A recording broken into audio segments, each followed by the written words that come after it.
Hey, Benji Kaiser here, coming at you today with how to brand yourself as a creative or graphic designer. I'm going to answer 5 questions today that I get all the time from graphic designers and creatives alike about how to brand yourself.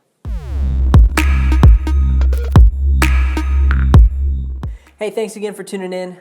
We spend so much time as creatives or graphic designers helping other people brand their products or their services that I feel like often when it comes to ourselves, we really don't know how to translate this into communicating our own skills. So I'm going to answer 5 questions today that I get from graphic designers and creatives alike about how to brand yourself. Question 1, should I create an agency brand name even if it's only me?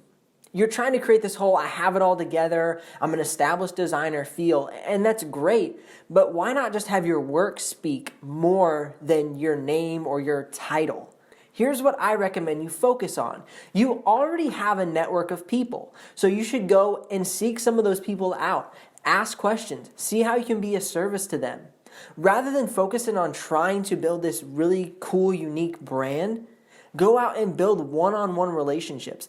In this over-advertised, overstimulated world where everybody's trying to be someone or something they're not, there's something special about being who you are and building one-on-one relationships with clients and people in order to give them services that are high quality. When it comes to graphic design these days, there's so much cheap, quick, free design that it really means something to offer somebody a high quality service, a personally tailored either brand identity, simple logo design, brochure, website, whatever it may be, that when you give them a one-on-one experience and a personally tailored piece of design, that speaks volumes above having a cool look. So being able to sit down with somebody face to face, whether in a coffee shop or via FaceTime, is what will really make the difference and give you a level up on all the other random competition that people can find. It's about networking within your own community, not about building some fancy brand that really doesn't matter in the long run because they're just looking for a quality product. That leads me into my next question. Question number 2 is, should I create a personal brand? I feel as people struggle a lot with this idea of a personal brand because it seems very Hollywood. And you think about personal brands like Oprah Winfrey or Jay-Z or Beats by Dre. You have this stigma of a personal brand being something very ostentatious, very flamboyant. But think about it. Every day when you post on Instagram, every day when you write a new tweet, or you communicate with somebody on Facebook, you are establishing your brand. You're establishing who you are. A personal brand is less of an ostentatious thing and more of taking control of what people perceive you as. This translates to me in the way I communicate who I am as a graphic designer, an educator, and a photographer. Before I really decided to launch a personal brand, I would just kind of allow the narrative to be dictated according to what people said or posted or asked me.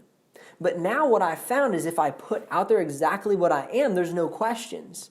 I can define who I am and what service I can provide to my clients. Because whether you like it or not, we are all every day creating our own brands.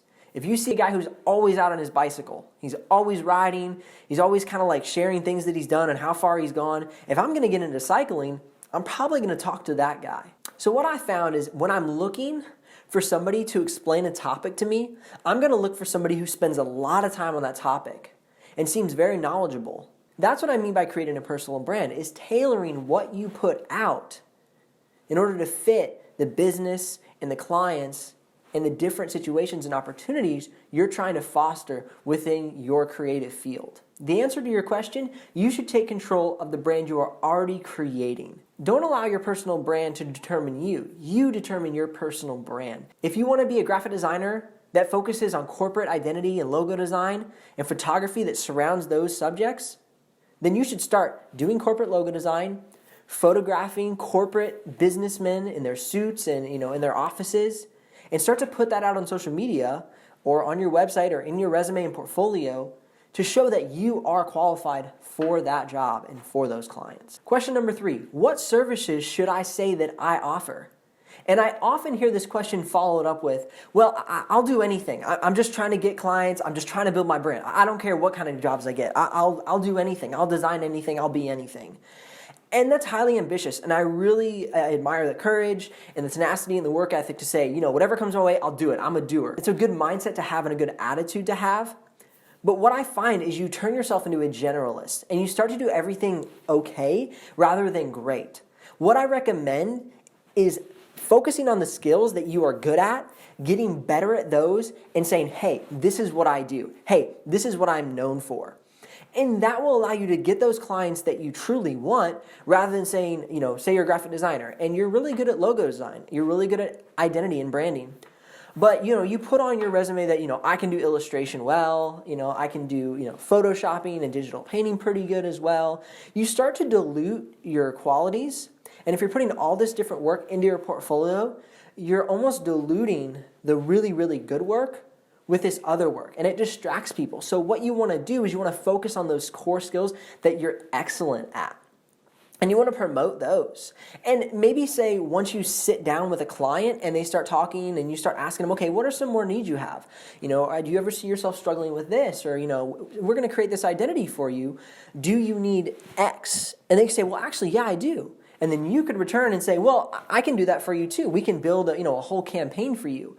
And that's the thing, you want to get in the door and you want to get in with your expertise first, rather than just dilute your portfolio with subpar work that in the end you really don't even want to be doing. So the answer is list your strong skills first and then pair them with complementary skills, because it is more beneficial to create a full campaign and multiple pieces for one client than to build a random book cover for this client, some digital painting for this guy over here, and some weird dog logo pamphlet flyer thing for this lady. Having whole campaigns is far more impressive in your portfolio than a bunch of odds and ins and outs. And then question number 4, it's almost the same. They say, well, should I list all of my skills? Should I list, things that I can do? And I will say, no, you should not. You should focus on what you are innately good at. You should focus on what you have built your skills at and what you enjoy. If you're just in here to make a quick buck, then go down to the local coffee shop and pick up a job for $9 to $10 an hour. You can do that. But you're here, I believe, to become the best graphic designer possible. You're here to maximize people's value in their business. And if you're just kind of randomly throwing out designs here and there, you will never be able to get the clients that you are truly seeking. So the answer to question number 4 is no. Don't advertise skills that you cannot over-deliver on.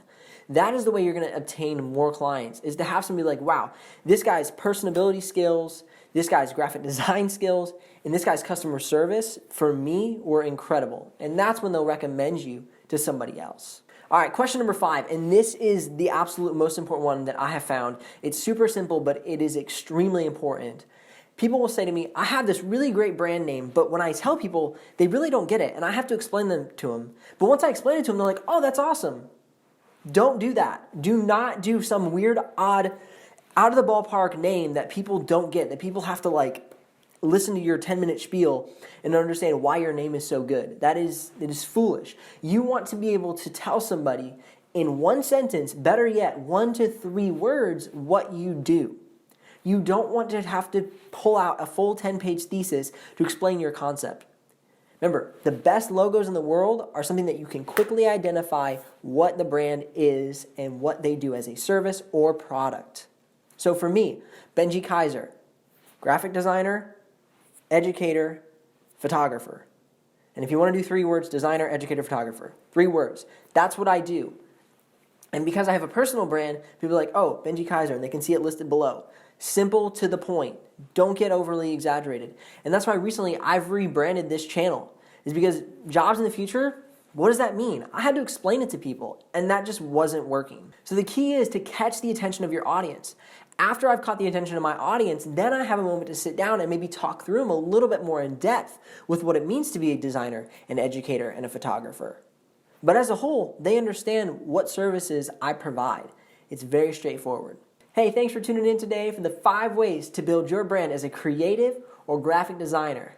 Please hit the like button if this video has helped you at all. Subscribe to my channel to stay up to date on all the latest motivation, education, and deregulation of your career as a graphic designer.